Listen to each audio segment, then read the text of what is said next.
Hey everyone, Commander Joe Ramirez here with the Ronald Reagan Palisades Post 283. I don't want to sound too official, but at least need to put that out there.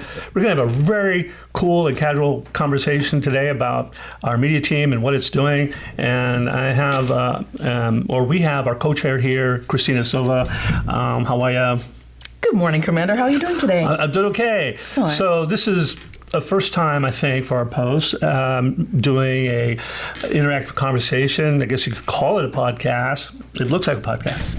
I would have to say so with this great equipment. And we got Jeremy behind the scenes, son of American Legion. So yeah, this is a family endeavor, a joint effort, team effort.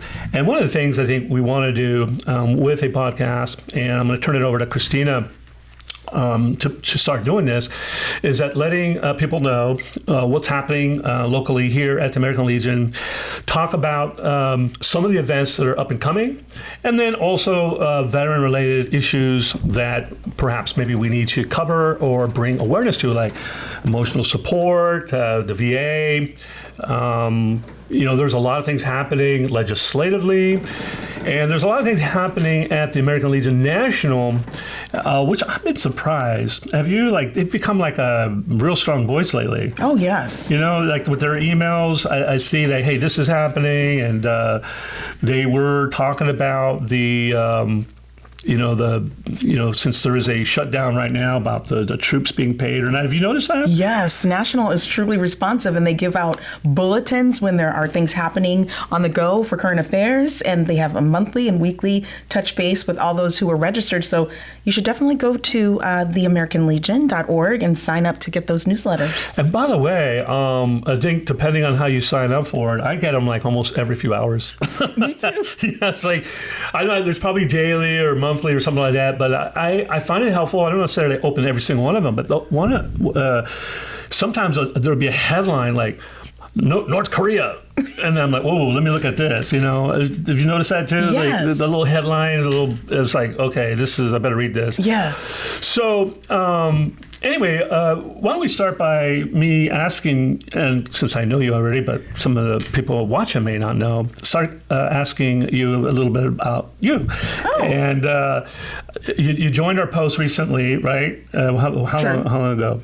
This is going on our 6th month. 6 months? Yes. And I got to tell you, the experience, and this is actually good for all of us, right? We don't want to be rosy and everything is great. We also want to be authentic and real, and that way we help each other. But one thing I've noticed that your transfer, because you came from another post, correct, right, to here was a little bit sluggish. Yes. Right? A little slow. And a lot of it too is because it has to go through. You tell me that process. I should know it. Commander, the demand for transfers and membership period is so elevated at this point. Things take time, but I made the decision about 6 months ago to transfer to help more people. Right. And because I hold a dual membership at the South Bay Post 184 in South Bay on my motorcycle. So, well, that was the thing that I was like, besides the fact that you were, in the Marines, that I loved about you, that you were a writer. Yes. Like one time you showed up at the post and you were like wearing a vest and something like your leather, and I'm like, did you ride your bike over here? I mean, you don't see that, Yeah. So it was like, we got to have you here. And then, you and I first met at the Military Veteran Entertainment Awards back in May, which it'll be May again, and then we have November 8th coming up. We'll talk about that, but real soon here. But one thing I noticed that you're like phenomenal on the red carpet. My goodness. You know what I'm saying? Well, thank you. Let's give yourself some credit. You're walking around chasing people down with a microphone, trying to get them to talk about like what's going on in their lives or why they're there. Yes. So you have a podcast too, right? Sure do. Thank you so much. What's it called? About 30 years of it, educating our veterans live in the public sector and out there trying to show what your goal is, which is changing the narrative about veterans, and having a storytelling time is truly a form of resilience, rehabilitation, and it gives camaraderie, and it also applauds veterans like the credit you're giving me today. So on my motorcycle, working with the American Legion riders, making that decision, I found out that the American Legion has so many different ways you can join, there's enough of me for your post.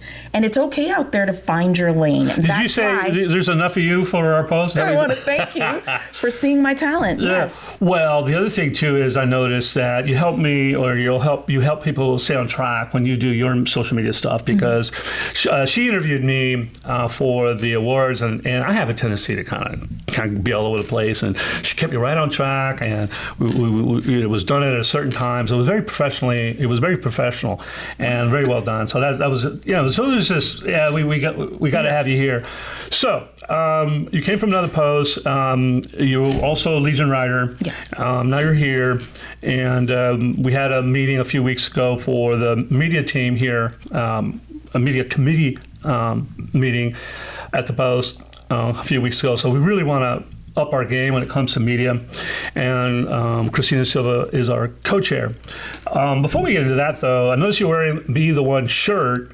Let's talk about that for a little bit. I think the public still... I think there's a lot of people out in the public that don't know what Be the One means. Yes. So let's talk about that for a second. Be the One, be the one. Yes. Well, Be the One is actually a program that the American Legion created to help educate its membership and leaders that choose to be service officers, or they want to identify the signs of any veteran in crisis. The focus is about suicide prevention, and Being the One is a training that you can graduate. So I recently graduated from the American Legion College. And that was like this past weekend, right? Yes. Yeah. And I feel fortified on learning how to approach a veteran. If they're looking like they have a behavioral change, or they ask for assistance or help, you can guide them right to the professionals. So it's a position that you're in the community, but we're not the professionals. We are the comrades, and absolutely we can lead a veteran and buy time so they can get help, or just have an ear. That's what's really important. But the shirt I'm actually wearing, my Be the One is a certificate. The shirt I'm actually wearing, Commander, is about the American Legion USA 250 Challenge. That's right. Well, explain that a little bit, because I actually got confused a little bit when about the challenge itself. Oh, wow. Well, there is an American Legion page called the USA 250 Challenge, and it is an original themed event to promote fitness. And with 250, that number means hours of community service, hours of exercise in the community, and when you log those hours, they turn to dollars. Nice. Okay. I was wondering when it came to exercise how that all fit in, no pun intended. Yes. So that's very, very, very cool. And also, what is also happening today here at the Post, and it's Wednesday, October what? It was today's date? 22nd? Yes, sir. So here at the Post, October, Wednesday, 22nd, American Legion National is visiting, because they want to talk to our women. Our women's committee has made a lot of strides and have come a long way from where the Post was at in regards to women engagement, women veterans. And in just a short order, we're talking less than a year, we went from 2 or 3 women to in the 30s when it comes to the amount of women that are here. And then the women causes, which we are all still learning. I mean, we're different. Women and men are different. It's just the way it is. And sometimes we don't understand each other, more or less the men not understanding the women. And so the women have done a tremendous job with awareness and moving forward and coming together. And so the American Legion, I believe that's just the case, right? They're coming out, they're going to talk to you, maybe even film some of the women veterans here, right? Yes, right? Yes, Commander. That's what's happening today. First, I have to give credit where credit is due, and to give you a sincere thank you for realizing that women veterans have a lane and that we contribute a lot to the Post. Absolutely. But there's a talent you have with a lot of your leadership on the executive committee and welcoming other new leaders that are members, as putting them in where their talents are most needed to make our Post available for everyone. Yes. Well, you know where it just comes from? Because it was like, why are you such an advocate for women? And, I know that may sound like an awful question, but I have been passionate about it. And I was thinking about it, like, why am I this way? And I think it's because I wanted a sister. Oh, wow. I don't have a sister. Wow. And so a lot of my best friends were women over the years, with no romantic interest. It was just, hey, we're buddies. Connect. Yeah, and we bring stuff different to the conversation. And so it's just so much fun. So we're looking forward to that. All right, so let's get down to what's coming up, right? Well, before we do that, and you and I talked about this, we don't always know, or we presume that people know the schedule, the basic actually meeting schedule of a post. So I just want to put this out there that the Finance Committee meeting meets the first Tuesday of every month. The XCOM Executive Committee, which is really the board, they meet every second Tuesday of every month. Right. And then the membership meeting meets every third Wednesday. There's a lot of people that don't know that. It's like, when I was here a few years, I got in trouble for missing a meeting. I'm like, you're not putting that out there. So we're putting this out there, right? That's right. There's no excuse. And we're going to be able to do it digitally on all social media platforms, via email, and through our newsletter. That's right. So that's the schedule. Now, there are times when it's dark. It's usually dark in August because that's the convention. And it's usually dark in December because of the holidays. So that's usually the case, not always. So be on the lookout for that. Secondly, and then we'll have a final push on what I am very passionate about, is the awards. But secondly, we want to talk about the events coming up. So November 1, I know it sounds kind of strange that we're doing a Halloween thing on November 1, but it makes a lot of sense because out here in Pacific Palisades, it's been devastated, by a very, very tragic event, which was the wildfires. Just to this day, if you drive out here, if you're nearby, it's just still very, very, very sad. So in the past, the community would actually come here during Halloween and stop, maybe bring their kids and have some food and engage with the Legion. But they're not going to do that this year because they're just living away from the Palisades. So they decided that rather than having people out doing trick-or-treating and then come to the Palisades, to do it afterwards, which I think is going to probably be better because more people will have that day, I would assume, a little bit more freed up, and then they can come out here and do the Halloween. I don't know if you know this as well. That's really been put on by the Sons of American Legion. Yes. Jeremy, who's behind the camera, who's a very extrovert, very, very loud person that I always have to quiet him down. I'm just kidding. He's a great guy. He's a Sons of American Legion. So Sons of American Legion are really kind of supporting and doing this Halloween thing. And so they have a band. Yes. So this is going to be interesting because, some of the guys that I know, like Hank, I think he's going to be playing the bass, and they have a band. So we'll see how that goes, whether it's a train wreck or... It's probably going to be good, knowing them. And that's the other thing I noticed about the Sons. Everything they do is fun, and it's at a pretty good scale. And then finally, almost in closing here, well, before we talk about the event, you have anything else to say? I've been babbling here. I do. I want to commend you again about the Women Legionnaires. Being a member of the Women Legionnaires Committee is absolutely an honor because women veterans have a unique set of needs, and we can expand knowledge about the programs that the American Legion has to promote women into executive positions, and there's training through, as I mentioned, the California American Legion College, and learning about Parliament, codes of conduct. It's so awesome. And how to communicate better. We recently had a training to learn each other, and it's just awesome. I just gained 30 friends with the social part of the American Legion. Nice. Within a few months. And you know what you're so good at, the Women Legionnaires? They're so good at organization.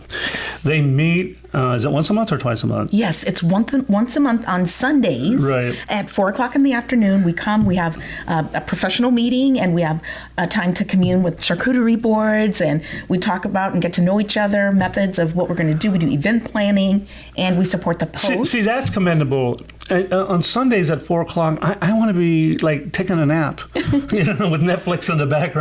Yeah. I do not want to be, anywhere else but the couch on Sunday afternoon. So you're awesome. Your ladies are awesome when it comes to that. So every now and then, and this is an invitation as well, that for especially the board members, are encouraged to participate at these women gatherings or meetings, at least at the top. Just say, hey, hello, just want to say that you have our support, or whatever it is. I have a question. So we encourage, the men, to be a part of those meetings, and then if they want to break out and go to sessions that are more confidential in nature, then they can do that. But I noticed that it's been an open invitation, and here's what I will say about that. So I was at a meeting here. It was here in the conference room. I don't think you were on there at that particular time. But the women were talking about stuff that were very, very uncomfortable for me because they were women related. Stuff that men don't go through, but women go through. And I'm like, okay, I think I need to leave. I need to leave this conversation. But I point that out because that's the distinction between men and women, that we have our different needs, right? And they have to be addressed. And if they're not being addressed, then we need to work together to make it happen, like the VA. Because I had heard that, maybe it was Janice Bonin had said, like, there was either weak or no support when it came to women over there at the VA. Just touch on that topic for a second. Like, what does the VA have or don't have, or what they need? I love that. You won't believe it. It's kind of a miracle. And this is the connection we have.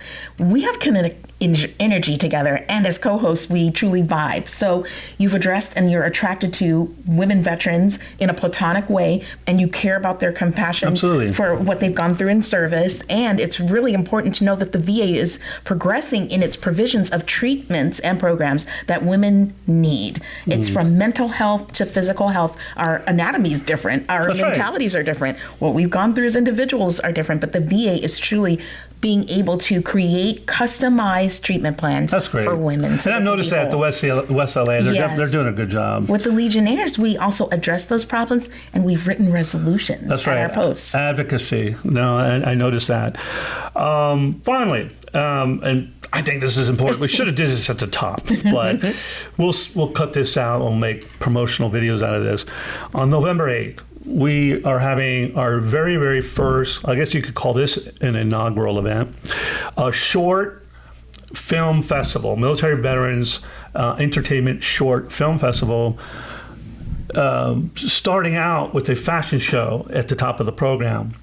No one's ever done this. We pray that it's going to go well.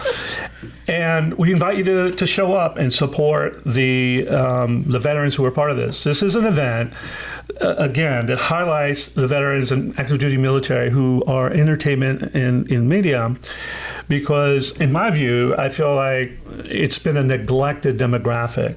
Now, that's not to really blame at anybody, at least at this juncture. I mean, I could blame the major studios maybe 2 or 3 years ago, and I still think that they could do a better job.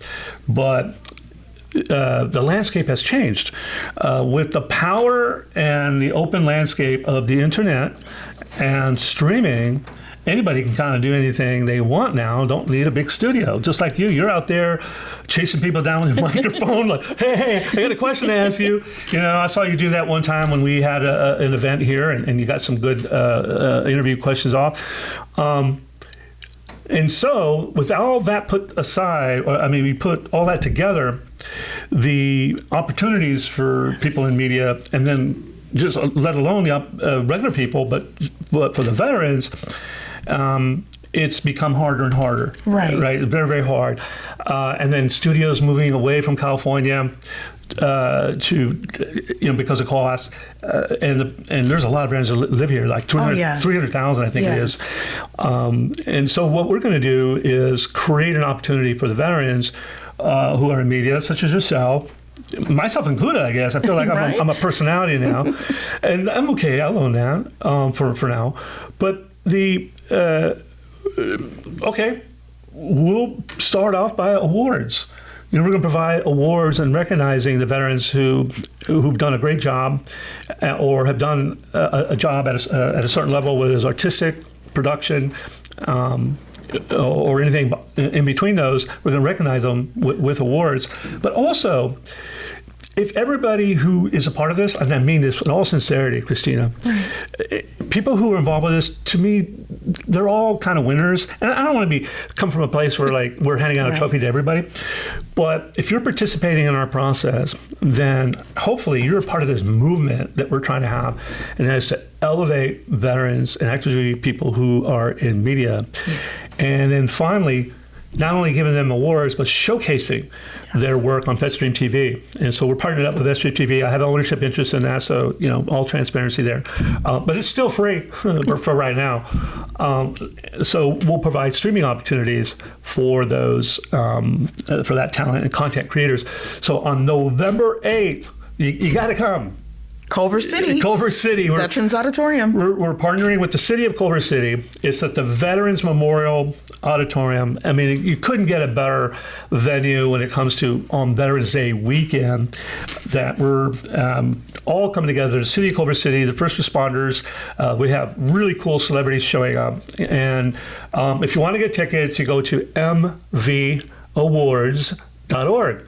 mvawards.org to get your tickets. And Christina is also going to be one of the models, I think. I don't know, was it your injury? It was supposed to be your surprise, but yes. Okay. All right. I blew it. Maybe we'll cut this out. So, but she'll be on the red carpet as well as a few others. And so, come join us, mvawards.org. It's going to be fantastic. There's going to be quite a bit of press out there. Get your pictures taken. And anything else you want to say? I feel like I'm missing something somewhere. But yes, Commander, this is awesome. mvawards.org. You can go there and see highlights and see clips from some of the films that were submitted to the LA Short Film Festival. Right, and then the awards and the fashion show, and this is we're in a fast and furious mode right now in putting this together. It's really fun, but at the same time stressful. So, in fact, if you want to help out, also at mvawards.org, you can just send us an email and want to be a part of it, like volunteering, help us set up, or something.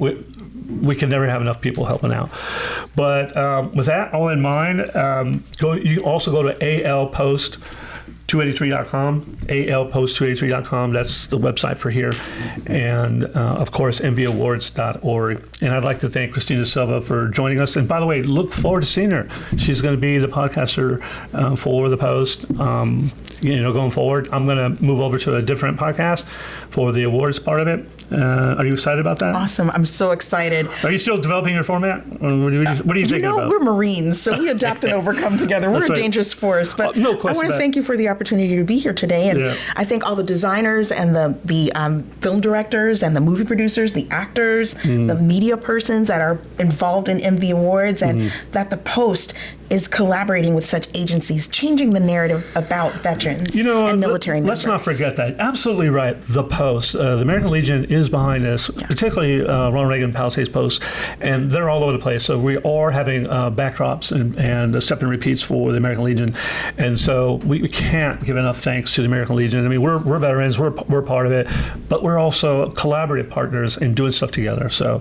anyway, that's all I have. I want to thank you, and maybe we'll see you next week. We'll see you with the next episode. All right. Live from the Ronald Reagan American Legion Post 283.